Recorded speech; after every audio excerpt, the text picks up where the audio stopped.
In our top business story, BlackBerry Middle East has announced a tie-up with the UAE's Telecommunications Regulatory Authority that will see the vendor support the M-Government initiative outlined by His Highness Sheikh Mohammed bin Rashid Al Maktoum, Vice President and Prime Minister of the UAE and ruler of the Dubai.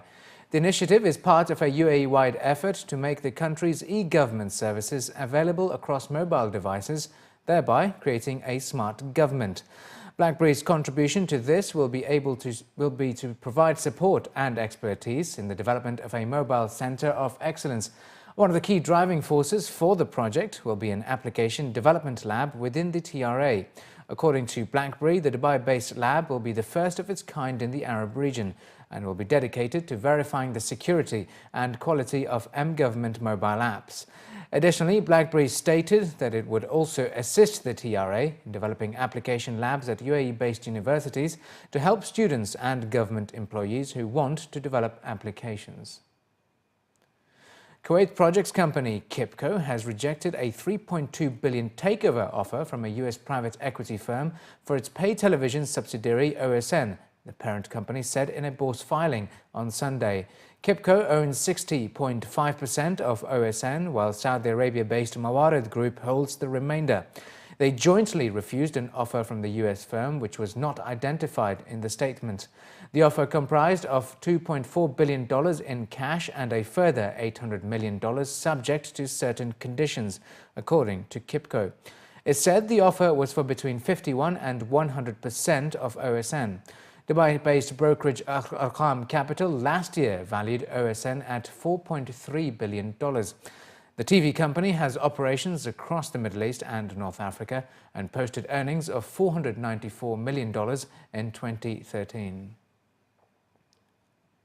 The US dollar continued building on its gains from the previous week as higher-yielding assets sold off.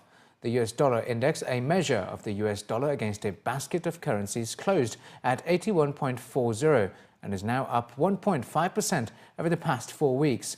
With a relatively light economic calendar from the US, attention turns to the euro area, which has a key run of economic data due out this week, including Eurozone GDP and the German ZEW survey for economic sentiment.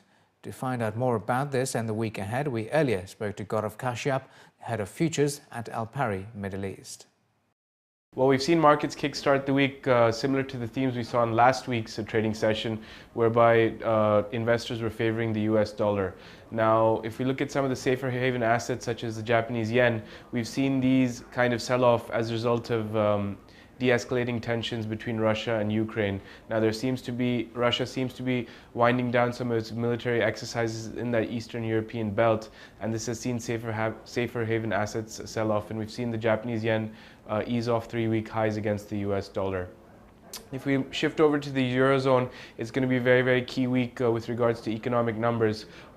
Starting with Tuesday's German ZUI survey for economic sentiment. Now, this is expected to come in at 54, well below a previous reading of 61. Now, Germany is traditionally seen as the engine room for European growth, and with the Eurozone currently entrenched in slower growth and slower inflation, these data will be key to establishing the current trend of the euro in the week ahead against the US dollar, as well as in the months ahead. Now, we've seen the euro slip to around 133.40 levels against the US dollar. We're expecting it to continue to consolidate between the channel of 132.80 and 133.40 in the week ahead. We are expecting continued downsides. The number of bets on a euro decline have increased in the futures markets. This is according to the report by the CFTC. But overall, we will also continue to watch Wednesday's overall Eurozone GDP reading, which is expected to show slight contraction in the Eurozone. So overall, continued weaknesses in the Eurozone. If you look at the Indian rupee has bounced back off the 200-day moving average, where it found support at 61.05. We're expecting this level to hold, but overall the weakness should continue into in the Indian rupee. We saw last week a large selling of rupee-denominated assets around $114 million, and this has continued to weigh down the currency. But overall, in the week ahead, we expect the US dollar to continue to make its gains, and it will remain on the front foot going forward.